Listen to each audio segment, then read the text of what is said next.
Now, in Senegal, the Prime Minister, Ousmane Sonko, this man right here, he went to Turkey on a flight and he was received by the president of Turkey in a beautiful discussion.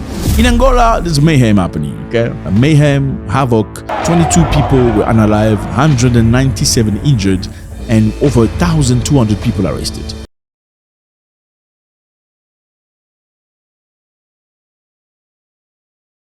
We all want Africa's freedom, right? Africa's development.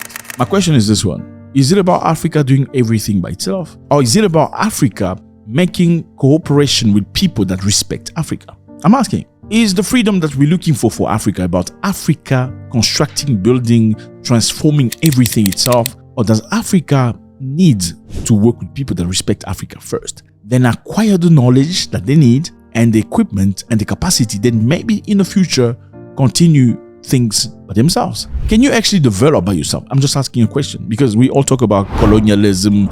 You need to cut out colonialism. Is the best way to develop Africa to completely cut out colonialism and all these people that were nasty to us? Or is there a way to discuss and cooperate with somebody that was not necessarily nice to you in the past, or an ex-boss that was not nice when you open your own business, and work with them, so you can grow your business? Or would you just cut him off completely? That's a good question.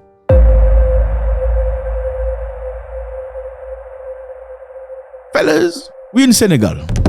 Senegal is a beautiful place, lovely people. All the time, I'm not going to stop. When the place is nice, I'm going to talk about it. I'm not going to stop. If it's not nice, I'm going to talk about it. I'm not going to stop. And you're not going to stop me from talking about it anyway. Now, in Senegal, the Prime Minister, Ousmane Sonko, this man right here, he went to Turkey on a flight and he was received by the president of Turkey in a beautiful discussion.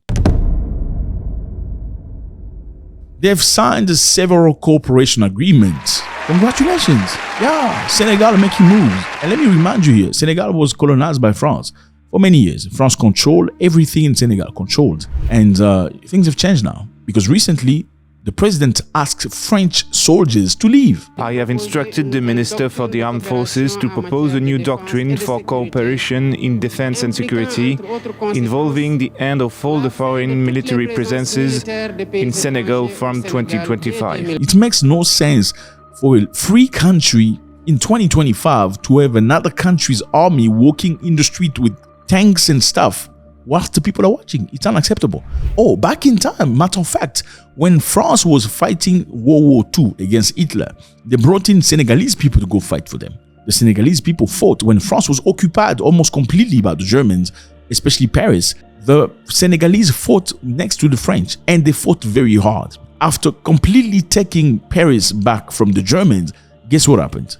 This man here, General de Gaulle, asked the army to be cleaned of black people, meaning by the time the French army walks back into Paris, all the black people must be put to the side. They must not show black people coming into the city. Why? Because they wanted to cleanse the image of the army. You don't want the civilians to believe that my country needed to bring a bunch of black people to come and fight for us to be free. It was very necessary for this man right here. Anyway, let's get back on track. Now, Senegal is making big moves. They've gone to Turkey. Why? To sign agreement. Because Senegal cannot progress by itself. My brother, you can't build yourself by yourself. It's not possible. You can be free. Okay, just imagine you are free, right? There's no one else in the world. They just put you in the world. What can you do? What are you going to do? Not much. You need other people to grow. Sometimes the people you need to grow are not necessarily people that are your cousins or family members. Sometimes they're ex-competitors. Sometimes some people that if you were in a negative position, they will walk all over you. But you use them for your interest. Erdogan hosted an official dinner in Sonko's honor in gesture highlighting the visit's significance. You know, the Turkish president, he's not an easy human being. He stands to anybody. He doesn't give a continental. But he hosts a beautiful dinner for the Senegalese president. And I know some of you are saying, he's just trying to, marinate him. So, well, it's good provided it's not a colonizer. They didn't go to Senegal to colonize them. So he shows respect toward this African prime minister. Sonko praised Turkey as a brotherly nation and expressed admiration for Erdogan's leadership, particularly on global issues like Gaza crisis, where both leaders reaffirmed their support for Palestine. He went for agreement signing. So what are these agreements all about? The agreements covered key sectors, my brother, including trade aimed at boosting bilateral trade volume to $1 billion with the goal of reaching $3 billion. So what are these agreements about? So the agreement will be about defense, energy, mining, fishery, and agriculture. So Senegal is not just about dancing and stuff anymore. I mean, it's a beautiful place with a great culture. Look at these wrestlers. These are wrestlers in Senegal. They wrestle each other big time. And the good thing is this is traditional wrestling. But even though it is traditional, they have modernized it. They get sponsored. The winner get like 100,000 to 300,000.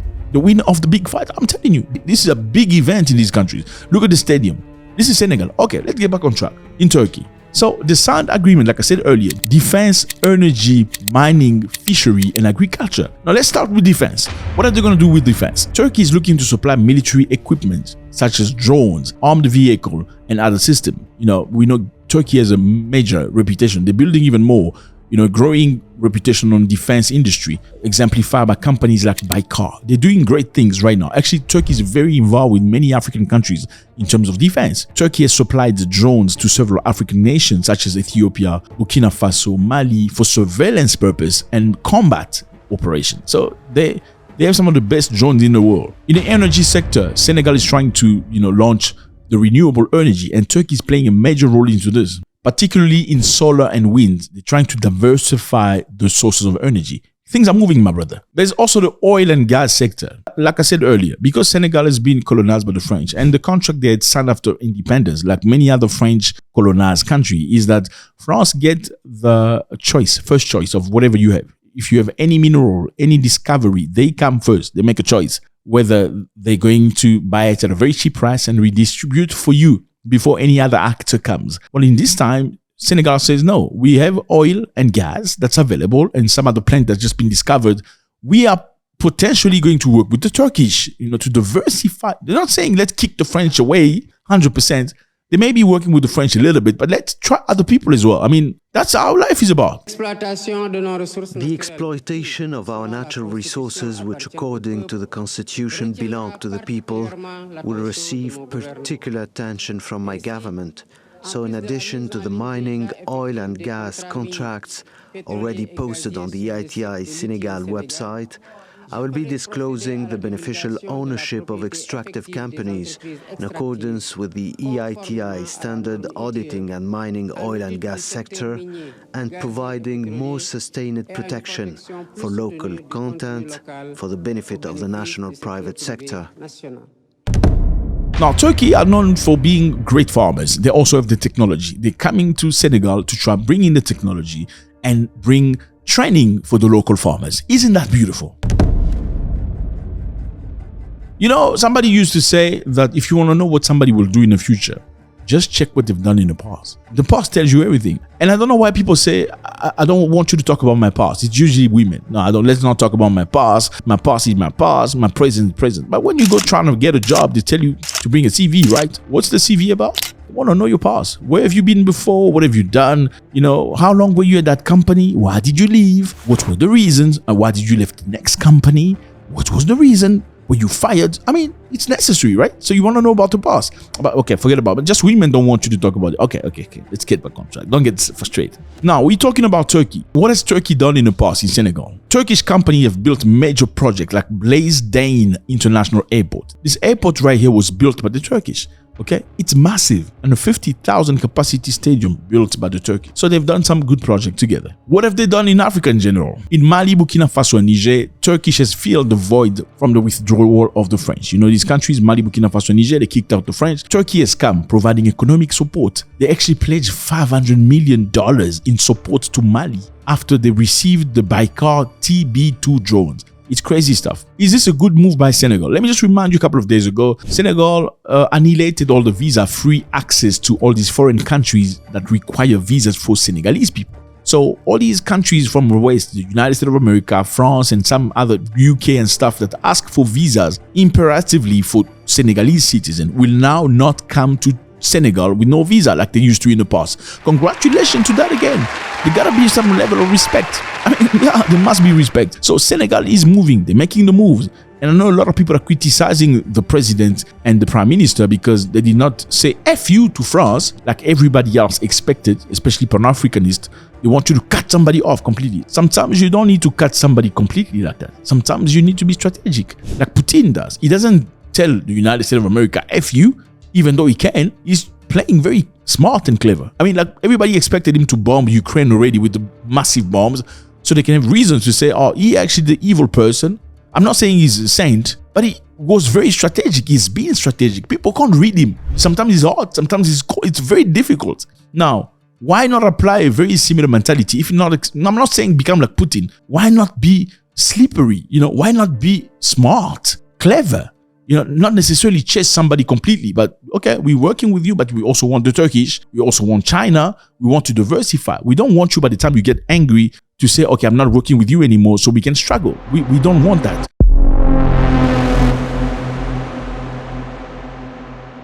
In Angola, there's mayhem happening, okay? Mayhem, havoc, 22 people were unalive, 197 injured, and over 1,200 people arrested. Why? Because there was big havoc in Angola. What happened in Angola?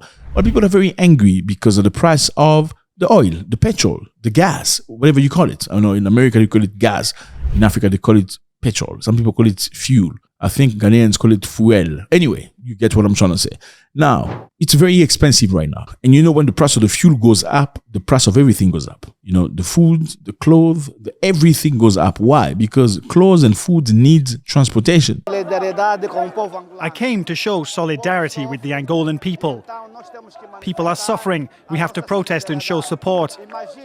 You see, the cost of living keeps rising, and we don't know what things will look like in the days to come.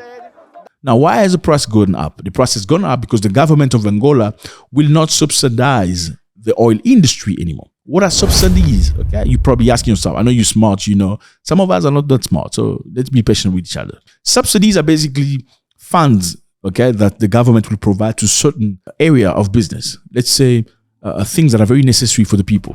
Food, bread, fuel. Why? So they will give these companies money, extra money, so they can provide the goods and services at a very low price without having to endure the costs by themselves. So again, subsidies are given by the government to certain companies that are very necessary to the poor people especially, or everybody in general, to help these companies not spend too much of their own money so that the final good price will be acceptable. Okay, so that's helped people, especially in Angola, like taxi drivers, all these taxis. You see these taxis, you find them in Angola. Same as South Africa and most other, matter of fact, African countries, mostly they use taxi, taxi bus or whatever you call it in your country. Now, these taxi drivers make their living through the subsidies because 90% of Angolans use these taxis, public taxis, for transportation. Now, when the price goes up by 33%, it's a massive hit for most people in a country where a lot of people live under poverty line. You know what I'm saying? Now, the government has decided not to provide that subsidy they used to give to the fuel company so that the price can be low, because now the price went up. People are very angry. They went to the street because the price of transportation has gone up. Everybody's angry. Now, by being angry, it's a right? You have the right to be angry, but that doesn't necessarily mean angry people do good things. Sometimes angry people do bad things, like looting, stealing, and taking from other people. Look at this. That's bad. You can be angry and voice yourself without destroying other people's businesses. You can be angry without stealing from other people. That is a possibility. And I don't know why Africans do this. I'm sorry. I'm not saying other nations don't do it, but I mean, this is America. This is America. They came to the street to say Black Lives Matter. That's why they went to the street, okay? Which is a cause that's respectable. Then they ended up stealing and breaking and stuff. I know there's a lot of politics into that, but why do you get involved with that? This is very sad. Now, that's a justification for law enforcement to enforce the law. And sometimes when they enforce the law, people are unalive. And I'm not saying to justify what has occurred, because it's very sad. Now, let's get back on track. Why has the subsidies been taken away? Well, it was an advice from IMF. They say the government cannot subsidize 4% of its GDP to fuel company. They need to allocate it to other things such as healthcare and education. Angola is a nice country. It's a beautiful place. The people are beautiful. However, the healthcare system is very poor. It's not good enough. Not good facilities, especially people outside Luanda. It's not very, very nice. Therefore, they could allocate some of the money into those sectors such as healthcare, and education, schools, So many people are angry with the government because they feel like there's a lot of corruption happening. They feel like the money that's supposed to be subsidizing things, a lot of it is being allocated to personal people for personal use. A lot of Africans do that, unfortunately. They will ask for money from IMF and World Bank for good projects that make sense, like building schools, building hospitals. They end up spending most of the money on themselves. Now, that's the big deal that's happening in Rwanda right now. And again, Angola is one of the most interesting countries in Africa. Beautiful place. It's also the most expensive capital, Rwanda. The most expensive capital in Africa. I'm not sure about the world, but in Africa, it is the most expensive place. Very, very, very expensive. Let me know how you feel about this, fellas. Senegal turning to Turkey for business, energy sector, agriculture, defense, mining, fishery, and they're looking forward to having great things happening in Angola. An explanation to you guys for what's happening in Angola. I want you to dive in and let me know how you feel about this. Again, it's always a great pleasure before you leave to drop this and drop a comment so we can push this further. God bless.